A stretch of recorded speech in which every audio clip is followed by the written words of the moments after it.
is now on. দর্শক, হামজা চৌধুরী ইংল্যান্ডে ফিরে গিয়ে মাঠে নেমে অবিশ্বাস্য 2 গোল করলেন হামজা চৌধুরী। শেফিল্ড ইউনাইটেডের হয়ে মাঠে নেমে এদিন অবিশ্বাস্য স্কিল দেখিয়েছেন তিনি। পুরো 90 মিনিট মাঠে দৌড়ে রেকর্ড করলেন হামজা চৌধুরী।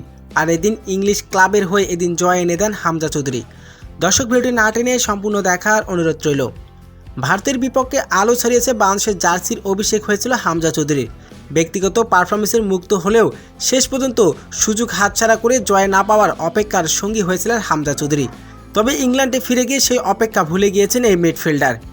AFL চ্যাম্পিয়ন ট্রফিতে ম্যাচে কনফার্টের বিপক্ষে দারুণ এক জয় পেয়েছে হামজা চৌধুরীর দল শেফিল্ড ইউনাইটেড। ইংলিশ কিংবদন্তি কনফার্টের হামজা চৌধুরী হারিয়েছেন 3-1 গোলে। এই ম্যাচ জিতে লিড ইউনাইটেডকে পিছনে ফেলে শীর্ষে উঠেছে হামজা চৌধুরীর দল শেফিল্ড ইউনাইটেড।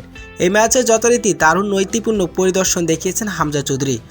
ম্যাচের শেষ দিকে বদলি হয়ে মাঠ ছাড়ার সময় তাকে দাঁড়িয়ে করতালি দিয়ে সম্মান জানিয়ে বিদায় জানান শেফিল্ডের সমর্থকরা। তবে এদিন শেফিল্ডের হয়ে 2 গোল করে এদিন ম্যাচ জয় এনে দেন হামজা চৌধুরী।